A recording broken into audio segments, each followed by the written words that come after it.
Bonjour à tous, et nous voici déjà en décembre avec une actualité du ciel étoilé relativement chargée au début du mois, en espérant quand même que la météo sera clémente et nous laissera l'occasion d'admirer quelques événements prévus, notamment entre le 3 et le 11 décembre.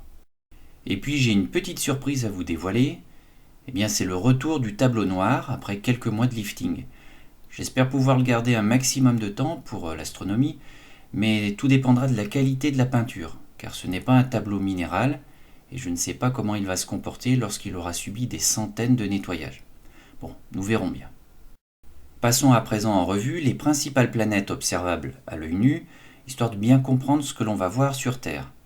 Ici nous avons les positions des planètes le 15 décembre. Depuis le mois dernier, nous avons d'un côté une planète visible le matin, c'est Jupiter, et trois autres bien visibles le soir, avec Mercure qui est au maximum de son élongation, c'est-à-dire que depuis la Terre, elle semble être au maximum de son éloignement par rapport au Soleil. Nous la verrons donc très brièvement le soir. Nous avons aussi Vénus et Mars au crépuscule. Il y a aussi une quatrième planète visible le soir, c'est Uranus, mais elle est difficile à repérer. Je vous proposerai d'ailleurs de faire une nouvelle tentative d'observation le 1er janvier, mais on verra ça le mois prochain. Et pour finir, je crois que tout le monde a bien compris, Saturne ne sera pas visible car elle est pour le moment dans l'alignement Terre-Soleil. À présent, voyons plus en détail quelques observations à faire. Le 3 décembre, au crépuscule, à partir de 17h15, vous verrez au sud, sud-ouest, un fin croissant lunaire qui se placera au-dessus de la planète Vénus. Vous pourrez observer chaque jour le déplacement de notre satellite naturel qui finira par passer à côté de la planète Mars le 5 décembre. Et une fois n'est pas coutume, je vais vous proposer d'observer non pas une étoile ou une planète, mais la station internationale, histoire d'avoir une petite pensée pour le spationaute Thomas Pesquet. Ici, nous la voyons depuis le sol grâce à un télescope de l'ESA, qui est l'Agence spatiale européenne. Alors bien sûr, vous ne la verrez pas comme ça. Vous verrez un point très lumineux traverser le ciel. Bon, globalement, ce n'est vraiment pas dur de l'observer à l'œil nu. Mais il faut savoir où regarder et surtout être bien à l'heure, car à 28 000 km/h, son passage est très rapide. Le 3 décembre, commencez à regarder à partir de 19h07 vers l'ouest. Patientez un peu afin que sa lueur se détache de l'horizon. Vers 19h09, elle sera entre le Portugal et l'Espagne. À 19h10, elle sera au-dessus du golfe de Gascogne, puis passera vers Bordeaux. À ce moment-là, dans le ciel, nous la verrons à droite d'Altaïr. Et enfin, juste avant 19h11, avant d'arriver vers Limoges, elle disparaîtra soudainement. Dans le ciel, vous la verrez disparaître dans la constellation du Cygne. Mais ne vous inquiétez pas, c'est tout à fait normal puisqu'elle sera entrée dans la pénombre de la Terre. Elle ne pourra donc plus renvoyer la lumière du Soleil. Vous pourrez alors réaliser à quelle vitesse on passe du jour à la nuit à bord de la station internationale. Une deuxième chance vous sera offerte le lendemain, à 18h15, vous la verrez au sud-ouest. Pour faire simple, regardez légèrement à droite de Vénus. Elle traversera presque tout le ciel et elle disparaîtra 3 minutes plus tard dans la constellation de Persée.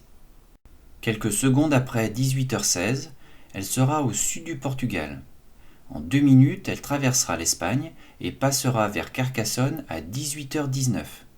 Et la minute d'après, elle sera au-dessus des Alpes. Elle disparaîtra à 18h21 alors qu'elle sera en train de traverser l'Autriche. Et pour vous prouver qu'elle fait bien le tour de la Terre en 1h30, retrouvez-la pendant quelques secondes à 19h53 à l'ouest alors qu'elle arrivera vers la France métropolitaine. Elle finira par disparaître avant de passer au-dessus de la Bretagne. Le 11 décembre, en direction du soleil couchant, Mercure est à son élongation maximale. Vous pourrez essayer de la repérer entre 17h15 et 17h30, mais ne tardez pas trop car elle est très proche de l'horizon. Juste pour bien réaliser son éloignement apparent par rapport au Soleil, voici la position de notre étoile. En bonus, je vous place la position de Saturne. Ces deux astres sont bien entendu invisibles à cette heure-là. Remarquez aussi que le Soleil et les planètes semblent presque alignés. Il faut savoir que ce n'est pas le fait du hasard. Cela provient de la formation du système solaire. Lorsqu'il était en train de se créer, la matière s'est mise à tourner autour de notre future étoile et s'est aplatie pour former une sorte de disque. Les planètes se sont formées dans ce disque de matière, ce qui explique qu'elles soient plus ou moins sur le même plan. Et pour finir, le 22 décembre, vers 7 heures, au sud, nous aurons droit, comme le mois dernier, à un rapprochement entre la Lune et Jupiter. La configuration sera aussi intéressante le 23 décembre. La Lune se rapprochera alors de l'étoile Spica, de la constellation de la Vierge, et un peu plus haut, à gauche, dominant le spectacle, vous aurez l'étoile Arcturus. Ainsi s'achève cette vidéo. Si vous pensez qu'une personne de votre entourage pourrait être intéressée par l'actualité du ciel étoilé, eh bien, vous pouvez naturellement partager la vidéo. En tout cas, profitez bien de ces nuits très longues pour observer le ciel, même en dehors des dates que je vous ai proposées. Alors je ne suis pas certain que vous verrez dans le ciel le traîneau du Père Noël, mais ce qu'il y a de sûr, c'est qu'il y aura toujours de magnifiques astres à observer. Allez, je vous souhaite à tous une très bonne fin d'année, à bientôt.